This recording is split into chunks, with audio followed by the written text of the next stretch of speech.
आसिफ जरदारी का इंसानी हुकूक के आलमी दिन पर पैगाम। कहते हैं गजा में इसराइली फौज इंसानी हुकूक को पामाल कर रही है। मकबूजा कश्मीर को मोदी ने दुनिया की सबसे बड़ी जेल बना दिया है। जो कौमें अपनी तारीख से सबक नहीं सीखती उनका जोग्राफिया बहुत जल्द तब्दील हो जाता है। इस वक्त जो कुछ भी पाकिस्तान में चल रहा है वो सब आपका खुद क्रिएट किया हुआ है, including Taliban. You created Taliban. वो जेल में है, कैदियों, मजलूमों और बीमारों से मुतालिक बोलने पर यकीन नहीं रखता। पीपल्स पार्टी के रहनुमा नदीम अफजल चंद का ज़बरा पीटीआई के खिलाफ गवाही ना देने का ऐलान।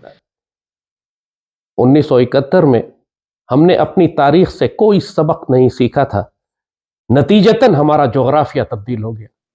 वो सब यहां से ट्रेन होकर सारे यहां पढ़ते रहते। मुल्ला उमर भी यही पढ़ते थे, कराची में मदरसे में पढ़ते थे। मैंने देखा सुना, लेकिन मुझे कोई अदालत में कहे कि आप आकर गवाही दे, मैं हरगिज़ गवाही देने के लिए तैयार नहीं। और अब यही गलती हम एक मर्तबा फिर दोहराने जा रहे हैं। पाकिस्तान में अगले चंद हफ्तों के बाद इलेक्शंस होने जा रहे हैं और हम अपनी कौम को वक्त पर आगाह कर रहे हैं कि ये इलेक्शन पाकिस्तान को खाना जंगी और तबाही की जानिब लेकर जाएंगे। अगले दिन 8 बंदे मारे हैं उन्होंने चित्राल वाली साइड पे। वो अंदर घुस के आपको आके मारते हैं। तालिबान जो ओरिजिनल बैठे हैं इस वक्त वो स्ट्रांग से स्ट्रांग होते जा रहे हैं। चाइना के साथ उन्होंने चाइना ने उनका एम्बेसडर वहां पे पहुंच चुका है। इंडिया एम्बेसी खुल रही है। 2 कौंसल जनरल तालिबान के काम कर रहे हैं और वही तालिबान टीटीपी को प्रोटेक्ट करते हैं। उनके इस वक्त पाकिस्तान को इलेक्शन की नहीं, एक पूरे निजाम की तब्दीली की जरूरत है और जिसके लिए इलेक्शन के बजाय रेफरेंडम कराना चाहिए।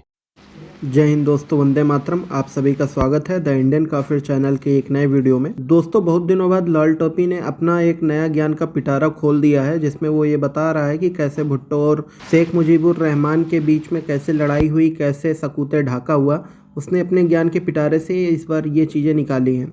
वहीं दूसरी तरफ साजिद तराड़ साहब पाकिस्तान और तालिबान के ऊपर बरस पड़े हैं। उन्होंने कहा कि आपकी औकात तालिबान से लड़ने की नहीं है। तो दोस्तों, वीडियो बहुत इंटरेस्टिंग है। आप सभी से निवेदन है वीडियो को पूरा देखें। वीडियो पसंद आए तो हमारे चैनल को सब्सक्राइब करें, वीडियो को लाइक और शेयर करना ना भूलें। धन्यवाद।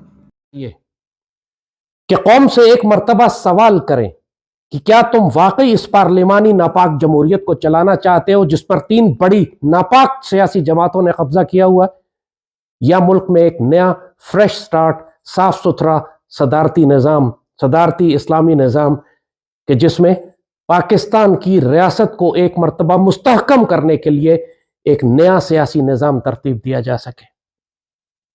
एक बात याद रखिएगा कि 1970 में पाकिस्तान एक जमहूरी इलेक्शन के नतीजे में टूटा था।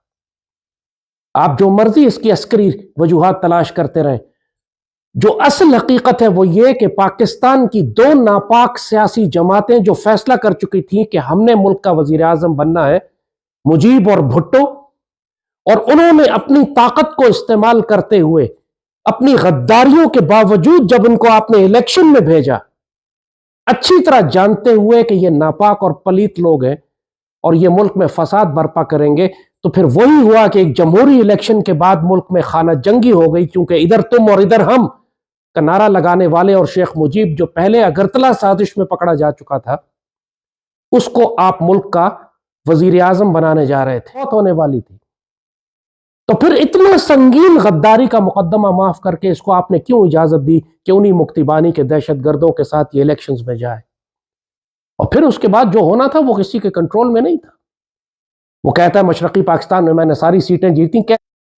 जब आप एक जाने पहचाने डॉक्यूमेंटेड एविडेंस के साथ एक गद्दार शख्स को आप इलेक्शन में जाने की इजाजत देंगे और वो दहशतगर्दों के जरिए इलेक्शन जीतेगा, उसके बाद उसके पास जवाब है कि जी मुझे इख्तियार दो, मुझे हुकूमत दो, और अगर नहीं देते हो तो मैं मुल्क तोड़ देता हूं। मुल्क तोड़ने का फैसला तो तुम इलेक्शन से बहुत पहले कर ही चुके थे।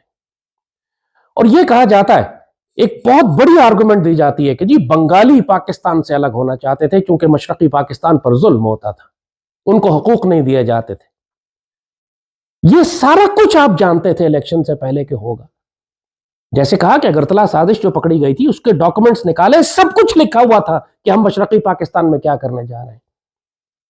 उसके बावजूद आपने इलेक्शंस कराए, फिर उसके बाद क्लेम किया कि जी मेजॉरिटी मेरी है, मुझे दी जाए। अब जाहिर है उधर भुट्टो था, दूसरी सियासी पार्टी जो पाकिस्तान में जिसकी अक्सरियत थी, उसने तूफान बर्पा कर दिया कि मैं तो नहीं देता। नतीजा यह हुआ कि खाना जंगी और फिर वो जंग और फिर वो चलते चलते आखिर में सकूते ढाका। और उसके बाद भुट्टो ने इख्तियार अपने हाथ में ले लिया। हालांकि भुट्टो का इलेक्शन, वो इलेक्शन जिसके नतीजे में भुट्टो ये क्लेम कर रहा था कि मुझे मेजॉरिटी मिली है, वो इलेक्शन कलअदम हो चुका था। जब उस इलेक्शन को तस्लीम नहीं किया गया, उसके नतीजे में खाना जंगी हुई, आइन टूटा, मुल्क टूटा, मशरकी पाकिस्तान अलग हो गया, तो फिर भुट्टो की अक्सरियत कैसे रह गई थी? भुट्टो बिल्कुल एक नाजायज वजीर आजम था। नतीजा यही हुआ कि जब वो एक नाजायज वजीर आजम था तो अपनी मर्जी से अपने ओहदे बदलता रहा। कभी चीफ मार्शल लॉ एडमिनिस्ट्रेटर बन गया, कभी प्रेसिडेंट बन गया, कभी प्राइम मिनिस्टर बन गया। एक बदमाशी थी उसकी, जो मर्जी चाहता था करता था। मुल्क में कोई कानून नहीं था उस वक्त। एक इलीगल असेंबली थी वो जो उस वक्त चली। ये इलीगल कॉन्स्टिट्यूशन था जो 1973 की असेंबली ने पास किया। वो असेंबली इलीगल थी क्योंकि वो जिस इलेक्शन के नतीजे में वो असेंबली बनी थी, वो इलेक्शन कलअदम हो चुका था। Russia is working with them. China is working with them. India is working with them. आप कहां खड़े? We are fighting with them, but they are fighting with us. नहीं, फाइट तो कर रहे हो, लेकिन अब जवाब भी तो फाइटिंग का नहीं दे रहे ना। एक टूटी सी स्टेटमेंट किसी ने दी थी कि अगर मौका मिला तो हम घुस के अंदर मारेंगे। कौन सी सदी में मारोगे यार? बचोगे तो मारोगे ना, सर्वाइव करोगे तो मारोगे। क्यों नहीं मार रहे हो? वो मोटरसाइकिलों पे है, गधों पे है, फिर रहे वो आपके ट्रेन शुदा है सारे। वो किस चीज का इंतजार कर रहे हैं आप? मैं तो इस चीज पे हैरान हूं कि आप हर चीज जो देखिए, आप लगता है आप पता नहीं सो रहे हैं, आपको होश ही नहीं है, करप्शन से ही नहीं बच पा रहे। वो अब $7 बिलियन से नीचे जा रहे हैं। और जो हम देख रहे हैं कि उसी तरीके से जो इंडिया है, वहां पर मैंने आपको बताया कि ग्लोबल इन्वेस्टर्स की समिट हो रही है कि कितनी इन्वेस्टमेंट जो है वो पूरी दुनिया के इन्वेस्टर्स वहां पर उत्तराखंड में मौजूद हैं, जिसकी उनकी वजीर आजम ने इनॉग्रेशन की है। आलिया, इस वक्त कहा जाता है चाइना स्लोज, इंडिया ग्रोज। जो कारोबार चाइना से निकल रहा है सारा का सारा भारत में जा रहा है। अमेरिका, इस वक्त अमेरिका जहां बैठा हूं वो डरता है इंडिया से, उनकी इकोनॉमिक ग्रोथ से डर रहा है। 7.8% रेशो है इस वक्त उनकी ग्रोथ की। तो ये जहां मैं बैठा हूं ये उनसे डर रहे हैं, ये उनसे बात करने से घबराते हैं। तो आप किन की बातें करते हो? और आप लोग, मैंने बता दिया आप क्या है।